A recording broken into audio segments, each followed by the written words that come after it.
Welcome back, fans and friends, for this upcoming video. I actually had a 10 pack, but I did not keep it.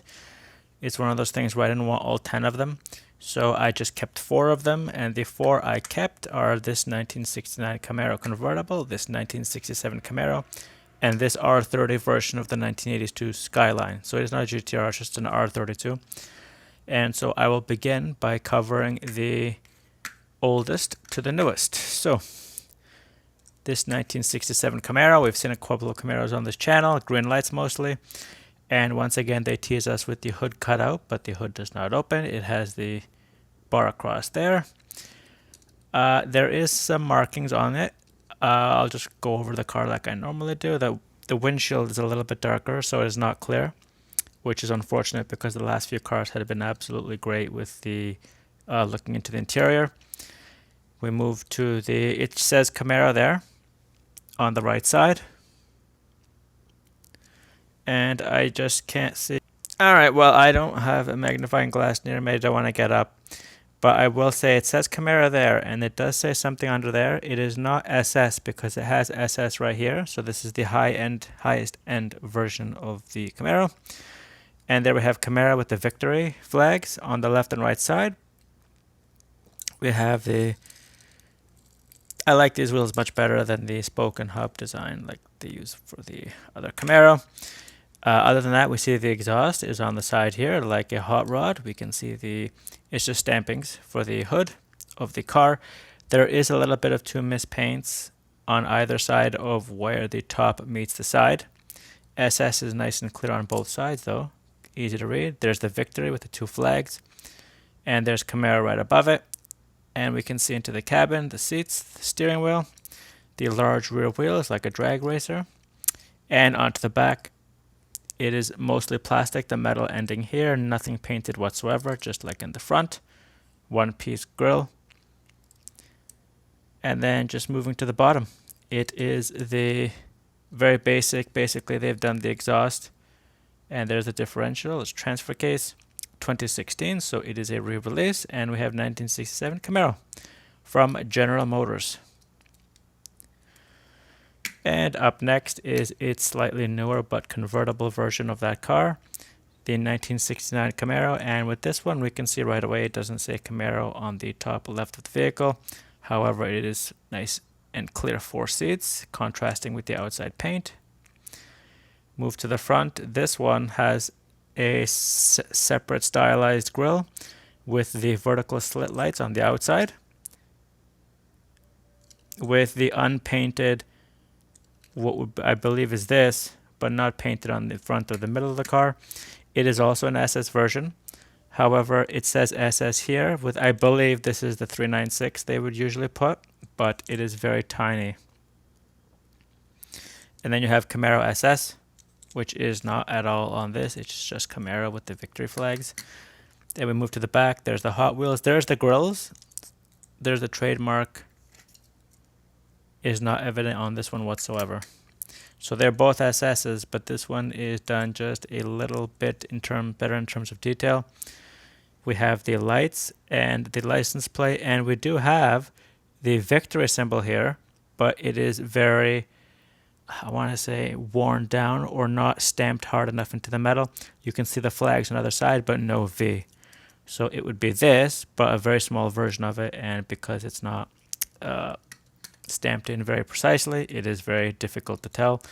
This side is the exact same as the other side. No sign of a gas cap. Camaro SS. And so it appears here there are 3 S's. Oh wait, I apologize. It's 396 there.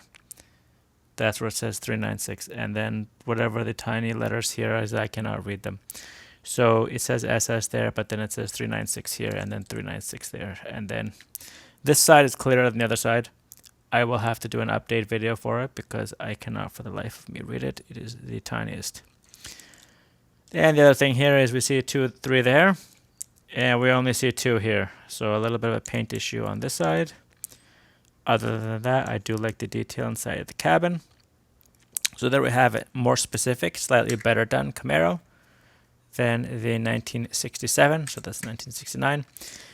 move on to we will do the Skyline first because I am a fan of the Skyline. So, and I already give it 2 thumbs up. The only other thing I didn't cover was the spoiler, and I see the spoiler here.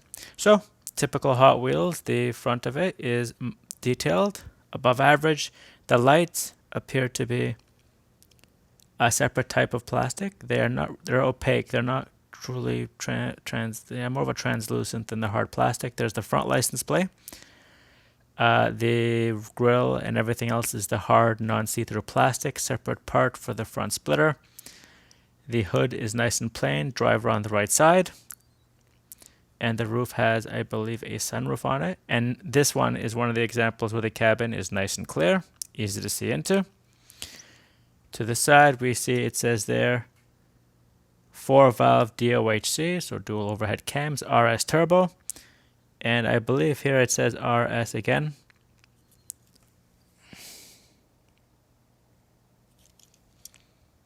It's missing a little bit of the other side of it as well. As you can see, both this side and this side, the paint is shifted a little bit. So whatever letter was on the other side is not going to be able to be seen right now. There's the gas cap on the opposite side of where the driver is. I apologize, it's right-hand drive. It's actually on the same side as the driver. Spoiler stamped into the body. The rear of the car, so the opposite of Matchbox, where the front of the car will be done really well, but then the back of the car is extremely plain. This is extremely well done. You have Hot Wheels with, I cannot read what that says up there, but I believe it is, anyway, I cannot read it. I apologize. We have the 4 trademark lights. For the brakes of the Skyline, you have an orange painting here. For the reflector, the spoiler is a separate color from the body, so that's, at least the back is, so that's nice. Like I said, they've done a really nice job at the back of the car. There's the exhaust. It is a dual exhaust, but it's only on one side. 2017 release. It is obviously 1982 Nissan Skyline R30. The most famous versions are the 33, 34, and 32. 32 for its racing pedigree, and the other 2 just following up. There's the transmission. And so there we have it, the R30 version of the Skyline. This is not a GTR, it's just the R30. The GTR came back with the R33. As some of us know, in the late 1980s, early 1990s. So the last vehicle from the ones that I kept is this, the Volvo Estate Wagon. As we can see, the driver is on the right side. The cabin is nice and easy to see in. No scuff mark whatsoever, so I brought it up with the Bugatti earlier. It had a nice and clear windshield, but if you reflect it like this, you could clearly see the scuff marks on the plastic. Rearview mirrors on the other side. A sunroof that is clear, so you could technically, if I stuck anything in there, you can actually see it nice and clear. I believe those are my fingerprints. We move on. Then the lights are, I believe, painted on. We have the typical Volvo radiator with the little Volvo symbol in the middle. Like I said, lights painted on either side. The splitter, front splitter, is the same piece stamped into the cover, which is the top metal part. Their hub and spoke design. There's the gas cap. And it didn't say anything about, but this appears to be Ryu. He is one of the designers who used to work for the company, and then he died. And a lot of cars that have been done have been tributes to him. So apparently I have scratched one of the cars and the paint has come off. Look at this. I think it's the Skyline. Oh, right here. Okay, so this is the part of the paint that's coming off the Skyline. Because when they punch it, not with this one, but when they punch it, sometimes it trails off. Yeah, you see right away. Especially if it's been sitting too long, it gets brittle. I apologize for that. We have Volvo 850 Estate, no mention of year. There's the GHB 52, the number, made in Malaysia, 2019. And so there we have it. The rear doors have windows, but the front ones do not. Open cabin, but it is still nice and easy to see through. So they've done a good job there. Rear of the vehicle, all the lights are painted in. We have Volvo over there, 850. And there's a little symbol in front of it. License plate And this, I believe, appears to be a scissor pin where it's only been stamped on one side. So they would put it in like that and then close it and then stamp it shut.